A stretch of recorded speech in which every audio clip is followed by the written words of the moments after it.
E muito bem-vindos a mais um programa Francamente, pelo YouTube e também pela Rádio Difusora 810 AM. Taina Franco na área com vocês e hoje a gente está gravando aqui num formato especial fora da Rádio Difusora, mas esse conteúdo é especial para você. Hoje eu tô com ele, que é escritor, documentarista, entusiasta de novas ideias, que inspira quebra de paradigmas obsoletos nas áreas de espiritualidade, ciência, filosofia e ufologia. Você faz uma mistura, né? Bem-vindo, tudo bem, tudo Juliano? bem. Juliano Posati aqui. A vida é uma mistura, né? Não precisa abandonar uma coisa para falar da outra e no final as coisas se juntam todas, né? A gente tem uma cultura Tupperware, né? A gente gosta de deixar tudo separadinho. Exatamente. Mas a vida é uma mistura. Mas a gente aprendeu, né, a ter que separar os temas. Então a ciência não pode estar conectada com a espiritualidade, que os temas às vezes eles têm umas barreiras ali impostas e a gente não pode muito, aparentemente não podemos transitar, mas podemos e você é a prova disso, né? Acho que o que de mais relevante tem acontecido na nossa humanidade é que nós estamos entendendo que a espiritualidade ela não é uma propriedade da religião. Espiritualidade é uma característica inerente ao ser humano, não é? Ao nosso corpo físico, psíquico, a nossa condição psíquica, orgânica. Então a prática da espiritualidade, a própria Organização Mundial de Saúde, por exemplo, vai entender que o domínio espiritual é parte de um sistema integrado da promoção de saúde. Não tem como você ter saúde se você não estiver equilibrado nos seus domínios biológico, emocional, social, funcional, ambiental e espiritual. Então, se a própria Organização Mundial de Saúde já está entendendo isso, é porque chegou a hora realmente da gente tirar muita gente tem aquele ranço, que se sentiu lesado dentro de uma igreja, de uma religião, de uma denominação, se sentiu manipulado. Quantas pessoas foram abusadas, não é? Eu me lembro de uma jornalista, há uns anos atrás, que foi muito corajosa. Ela escreveu um livro chamado Feridos em Nome de Deus, contando traumas, de histórias de violência psicológica que as pessoas sofreram dentro do ambiente religioso, porque elas tinham a sinceridade da crença, mas ao mesmo tempo a inocência, vamos dizer assim, de achar que tudo aquilo procedia do divino. E o movimento agora é justamente encontrar o divino dentro de nós, dentro da nossa estrutura, do nosso jeito, do nosso autoconhecimento, e fazer isso transitar de uma forma agradável, como a gente estava conversando no carro, né? Cada um sendo diferente. Quando a gente fala, por exemplo, de minorias, é um movimento temporal de minorias que nós estamos vivendo agora, porque se a gente foca naquilo que nos separa, a gente está fragmentando. E a gente vai se distanciar se distanciando. Mas se a gente se reconhece diferente e complementar, a gente parte para o caminho da integração. E isso é o que é interessante da espiritualidade, né? E é incrível você falar da Organização Mundial de Saúde e tal, e a gente tem cada vez mais discutido as pautas voltadas para a saúde mental, né? E aí discutir saúde mental não é discutir só a parte biológica, enfim, é discutir discutir a sociedade, né? Que a gente precisa Até porque discutir a própria Associação Americana de Psiquiatria, no DSM-5 e no CID-10, eles preveem, o DSM, que é o manual de doenças mentais, ele vai prever estados de transe e possessão. O que é um estado de transe e possessão que não esteja ligado à expressão cultural e religiosa daquela pessoa, mas que lhe ultrapassa os limites e o controle. Então a pessoa não tem controle sobre o fenômeno e vive um estado de transe e possessão. O CID-10 o critério A vai inclusive falar sobre entidades ou consciências que podem interferir na psique da pessoa. Veja, nós estamos com uma sociedade com suicídio a cada 40 segundos e a maioria das pessoas que sobrevivem à tentativa vão depois descrever para o psiquiatra que ouviam vozes. Você não vale nada. Olha, você não merece. Olha, melhor você se matar, porque ninguém vai sentir falta de você. E essas vozes vão entrando. É como se houvesse uma divisão na personalidade, uma cisão na personalidade da pessoa, que não é esquizofrenia, porque é uma cisão episódica. Ela não acontece toda hora, a pessoa não acorda e vive, não. Episodicamente vem a voz e entra. E vem mesmo, e existe, né? Porque assim, eu atendo no CDV e esses relatos são muito comuns, são realmente muito comuns. E a primeira pergunta que a pessoa faz é: você acha que eu tô louca? Sim. Porque ela já vem ali num tabu, né, social de falar sobre saúde mental, de falar sobre... então isso tem que ser uma possessão, isso tem que ser uma esquizofrenia. Você não tem ali um lugar, um ambiente que te acolhe para conversar sobre isso, né? E aí... Quando, na verdade, todos nós temos no nosso corpo, nós temos um veículo, nós temos um epicentro desse contato com a fauna, a flora, com o ambiente que nos cerca e com as outras energias, as outras consciências. Esse epicentro orgânico é a nossa glândula pineal, que foi amplamente pesquisada e divulgada pelo Dr. Sérgio Felipe de Oliveira. A glândula pineal é um órgão que converte estímulo eletromagnético em neuroquímica. Gente, nós estamos falando de ciência. Aliás, tem alguns documentários no Netflix, né, sobre a pineal. E sim, vários vídeos no YouTube. Porque também, veja, a pineal nos coloca em contato com o universo onde nós estamos inseridos. É o nosso roteador de Wi-Fi. Então, por exemplo, uma mulher tem um ciclo menstrual que dura um mês lunar. Ué, como é que o corpo dela sabe que mudou a lua? Uma gravidez dura um ano lunar. Como é que sabe que é um ano lunar? Vira lua cheia, nossa, pronto-socorro e maternidade enche. Como é que o nosso corpo atende aos ciclos, a esses zeitgeists, né? Esses grandes pontos de gravitação, de magnetismo e de eletromagnetismo? Porque a nossa pineal capta esse estímulo, traduz isso para a neuroquímica e gerencia. A nossa pineal é o reloginho do nosso corpo. Agora, veja, se a gente tem, por exemplo, hoje a gente tem esses radares, né? O Dr. Sérgio, pesquisador, ele faz uma brincadeira que eu adoro. Ele fala assim, a gente chega perto do pedágio, a porteira manda um estímulo eletromagnético para o nosso chip, reconhece, vai até no banco, vê se a gente pagou a conta, se liberou, ela levanta a porteira e você passa. Isso é um reflexo do nosso modo operandi, né? Olha só, nós somos mais de uma porteira, como diz, né? Toma da vida sem parar.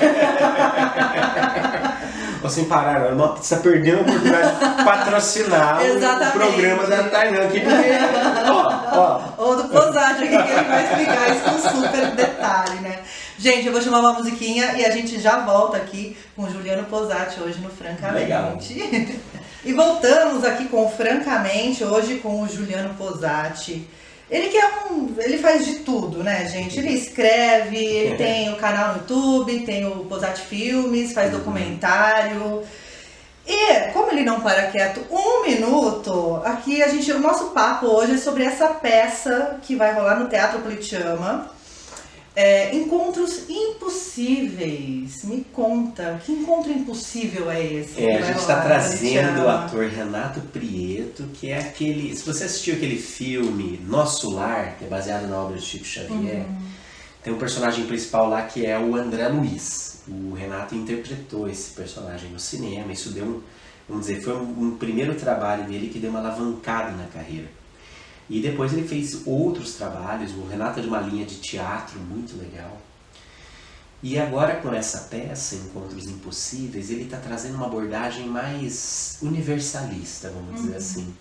É um jornalista, esse jornalista está no fim de carreira, e ele está sozinho em casa e ele começa a receber umas visitas estranhas.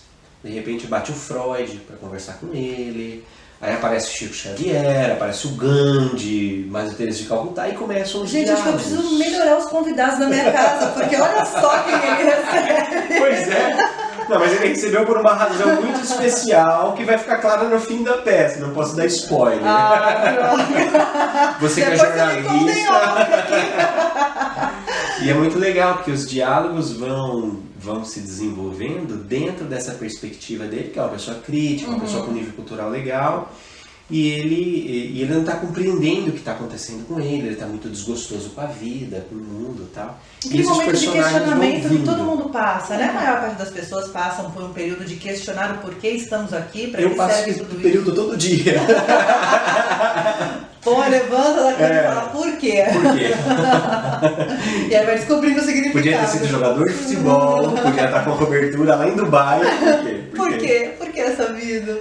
Mas é porque você tem um propósito também, devia descobrir o seu propósito. Não, né? e mais do que isso, o nosso convite para você que nos ouve, você que nos assiste pela internet, é que dia 4 de agosto a gente vai estar no Politeama, não como um movimento religioso, Nós estamos lá como livres pensadores espiritualizados, nós estamos lá como pessoas que olham e falam, pô, esse negócio de reencarnação, de vida após a morte, de comunicação entre essas realidades, é possível, é factível, cada vez mais experimentos científicos que não têm nada a ver com religião estão demonstrando essas possibilidades. E é um momento onde a gente abre um espaço para essa comunidade se encontrar em Jundiaí. Porque o Teatro Politeama é um baita de um patrimônio da nossa cidade. E ele merece receber peças como essa, que é uma peça de alto nível, mas ao mesmo tempo ele merece ser fórum de discussão de ideias mais elevadas. Porque eu acho que a arte ela vem para isso também. Eu falo, quando a arte só está embelezando, tem alguma coisa errada. Ela está fazendo maquiagem. Exatamente. Eu acho que a arte ela tem esse papel de trazer uma reflexão, de trazer uma discussão, de te alcançar com o propósito de colocar uma interrogação, não te dar uma resposta, né? Com certeza, com certeza. E o quanto a arte tem a capacidade de nos transportar para realidades mentais mais elevadas e de alguma forma funilar no nosso dia a dia um pouco desse belo, desse ideal, desse absoluto, que não tem parâmetro, não tem referência, mas que ao mesmo tempo nos motiva à ação. Então a arte é transformação por causa disso. Ela é transdimensional e nos leva à ação. Então isso tem um poder fantástico no nosso dia a dia. A gente precisa de mais arte, a gente precisa de mais música. E incrível como a arte é um símbolo e ela funciona como ponte para conceitos metafísicos muito elevados. A gente vê pelos documentários que faz, às vezes, por exemplo, você passa, sei lá, anos da tua vida estudando alguma coisa tal, e você vê um vídeo de 30 segundos com uma música, com um toque, com uma narrativa, com uma poética que te abraça e aqui te dá um clique, né? Alcancei, porque é o 600 anos de estudo ou 6 segundos de atenção, ou né? 6 segundos de atenção, não tem a regra ali do aonde vem o aprendizado. É verdade. Porque eu acho que o aprendizado ele não é quando aquilo ele chega até você, é quando você transforma aquilo e aplica aquilo. O conhecimento, para mim, pelo menos, eu tenho essa percepção, assim. Você só detém o conhecimento quando aquilo está aplicado no teu dia a dia e você não percebe. Você não pensa sobre o conhecimento. Legal, você já é do círculo sem saber. Olha, eu vou saber. A gente quando a gente começou a iniciativa do Círculo, que é um movimento filosófico, livre, espiritualizado, a gente justamente definiu assim mesmo, que a gente hoje está cercado de dados, de informações e de conteúdos. Mas conhecimento é outra coisa. Ele está em outro lugar. O conhecimento ele é uma experiência com a verdade ou com aquilo que você consegue processar da verdade. Mas ele vira movimento e transformação. Por isso que o nosso lema é conhecimento, movimento e transformação. Nossa, mas casa muito, você já está convidada para entrar na roda. E me conta, você está trazendo essa peça, você já assistiu essa peça? Eu já, é minha peça favorita, assisti 3 vezes. E como foi para você, assim, a primeira vez que você assistiu a peça, você... A primeira vez eu me debulhei de chorar, porque eu sou bem chorão. Mas é por causa disso, quando você dá o clique, aquilo... Te transforma. Tem uma amiga minha, pesquisadora americana, que ela fala The word is made flesh, o verbo se faz carne, né? Quando a gente incorpora mesmo o conhecimento, aí você se emociona e tal, porque ela faz muito sentido. E depois eu comecei a perceber que é uma peça de alto nível. Eu falei assim, cara, isso é diferente de uma não menosprezando, mas uma pecinha, sabe? Pecinha. Uma montagem de pessoal, espetáculo. Espetáculo esforçado, sabe? Não é um espetáculo esforçado. Ele tem um nível de tecnologia legal, porque você tem painéis, projeções e tal, né? E a minha experiência com essa peça foi muito curiosa, porque justamente depois de assistir a peça, eu acabei ficando amigo do Renato, e a gente troca muitas ideias nesse sentido de como sair da caixa. O Renato é muito ousado nesse sentido, apesar do nome dele estar ligado assim, ao movimento espírita, né? O movimento espírita eu reconheço, ele é um cara mais universalista. Ele é um cara que traz Gandhi para conversar com o personagem dele, ele traz Madre Teresa de Calcutá. Mas o próprio Chico Xavier, ele era mais universalista. Totalmente. A obra de Chico Xavier é uma das coisas mais impressionantes que nós temos como brasileiros. São mais de 525 livros psicografados. Quando ele desencarna, ele tinha 483. E aí as pessoas começaram a achar psicografias, e foi aumentando o número de livros publicados. O homem era uma loucura. E a obra de Chico dialoga com todas as escolas de saber humano. Isso que eu acho mais interessante. Por exemplo, pouca gente sabe, mas o Chico, ele não negava fogo. Ele ia onde ele era convidado. Se ele era convidado para uma tenda de Umbanda, ele ia conversar com o pessoal de Umbanda. Se ele era convidado por uma escola iniciática, pelo grupo do Ramatiz, pelo pessoal da Boa Vontade, ele estava onde ele era chamado. Eu me lembro que no livro Voo da Garça, do John Harley, conta que o Chico foi fazer uma visita a uma escola iniciática no interior de São Paulo. Ele não só psicografa para aquele pessoal, como ele psicografa em sânscrito. Em sânscrito. Que língua você quer conversar? Peraí que o cara já tinha um Google Tradutor instalado, né? E a obra dele conversa. A gente, para criar o documentário, quando lembro de Chico, mergulhou em muitas biografias, em muitas obras dele. Você vê que ele conversa com todas as escolas de saber. Ele conversa com a neurociência de hoje em dia. Tem uma série de avanços que a neurociência está enroscada. Ele chegou a um lugar que a humanidade ainda não chegou, né? Estava muito frente. Não chegou. Agora está muito na moda Caibalion, Hermes Trismegistus. Meu amigo, 7 princípios de Hermes Trismegistus estão demonstrados na obra de Chico Xavier. Demonstrados, eles não estão citados, demonstrados que é diferente. Exatamente. Ali, a relação. Mas a integralidade do conhecimento está ali e está popularizado. Isso que eu acho interessante. Está popularizado. Que alcança todo mundo, não fica num nível de leitura que é acima do conhecimento geral, né? Do alcance geral. Porque nós estamos numa moda agora que tudo é quântico. Né? Tem até batata frita quântica hoje em dia. Você vai co-criar essa batata frita. Você vai ter sucesso, não sei o quê. É o capitalismo se apropriando. Tem sempre os gurus e os espertinhos, mas há uma vantagem nisso tudo. Acho que vai acabar sendo coisa boa. Mas eu tava vendo outro dia, por exemplo, a física quântica ainda não sabe de onde é que o elétron vai quando ele dá o salto. Ele dá o salto, ele vai, o Amit Goswami lá, ele fala, foi para não localidade, mas onde é esse trem? O que é? Como é que é? Você encontra essas referências na obra do Chico. Um cara que foi até o 3º ano da escola primária, no interior de Minas Gerais, Pedro Leopoldo, falando sobre coisas que os caras estão se batendo até hoje, para falar assim, cara, esse cara a NASA precisa estudar Chico Xavier de novo. Vai estudar, vai precisar estudar de novo. E eu vou chamar uma musiquinha e daqui a pouquinho a gente volta com mais Juliano Posati aqui no programa Francamente. E eu quero falar com você sobre este encontro. Boa. Vamos lá. E voltamos aqui com Francamente, hoje com o Juliano Posati, queridíssimo aqui, a gente está no maior bate-papo. E eu quero saber o que é esse Encontro Nacional dos Amigos do Chico Xavier.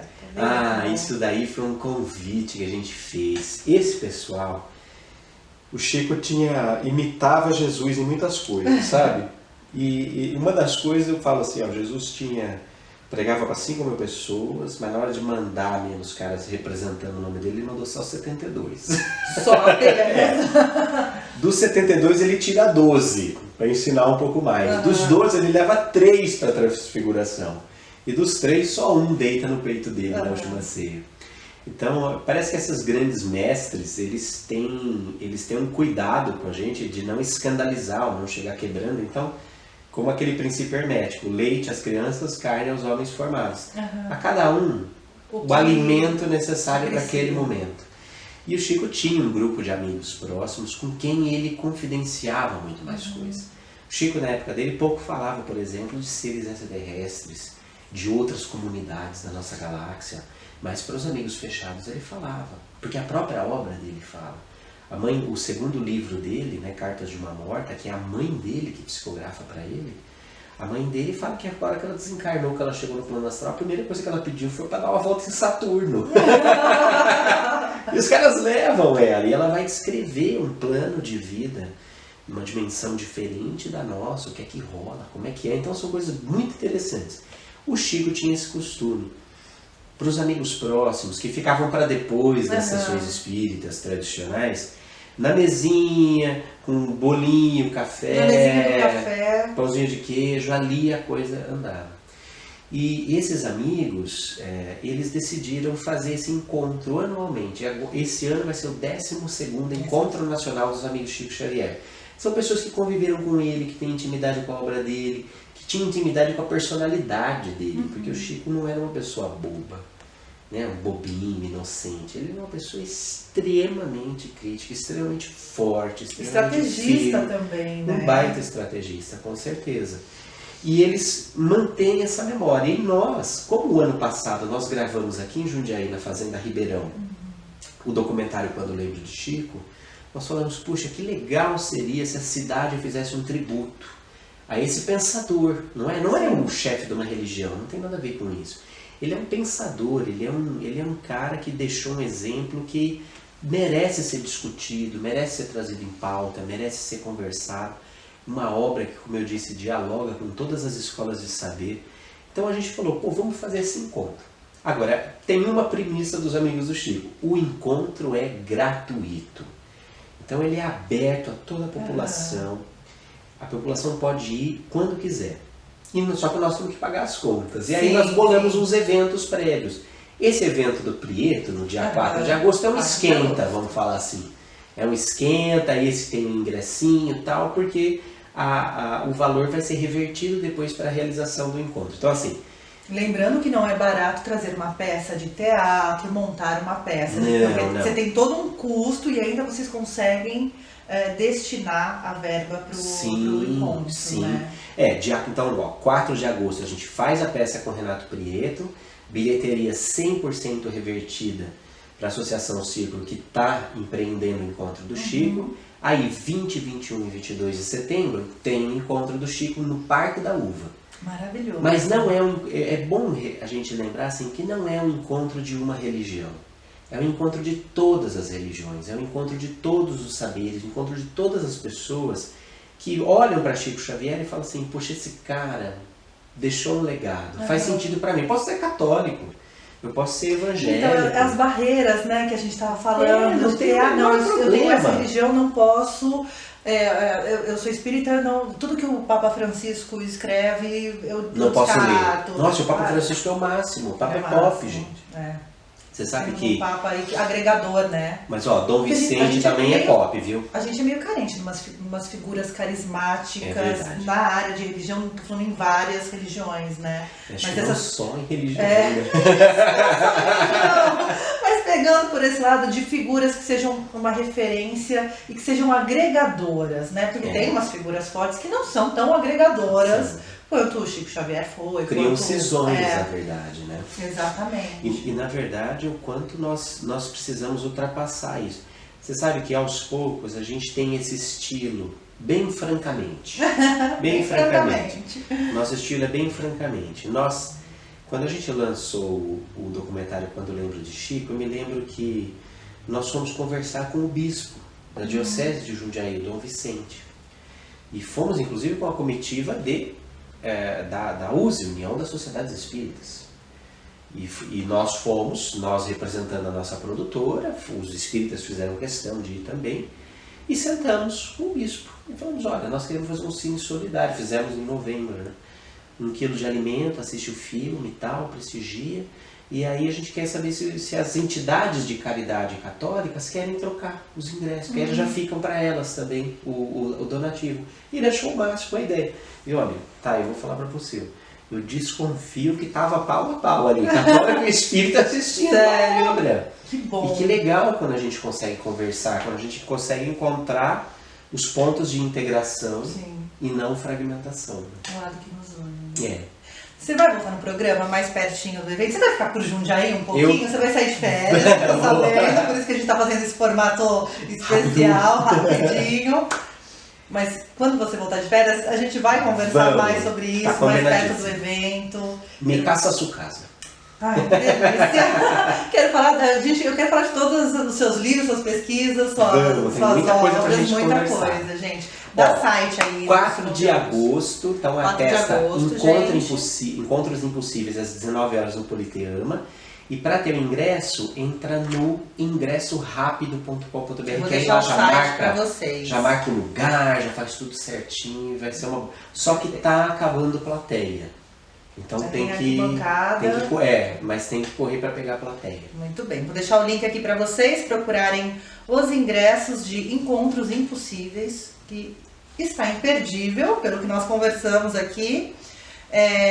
Realização Círculo, Posati e com apoio da Prefeitura de Jundiaí. Muito bem, vai ser lá no Politeama, minha gente.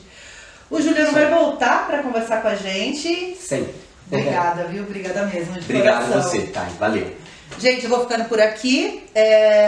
Fiquem ligados nas redes sociais e no 810 Rádio Difusora AM. Tem lá no portal jj.com o link para a rádio. Beijo, até mais.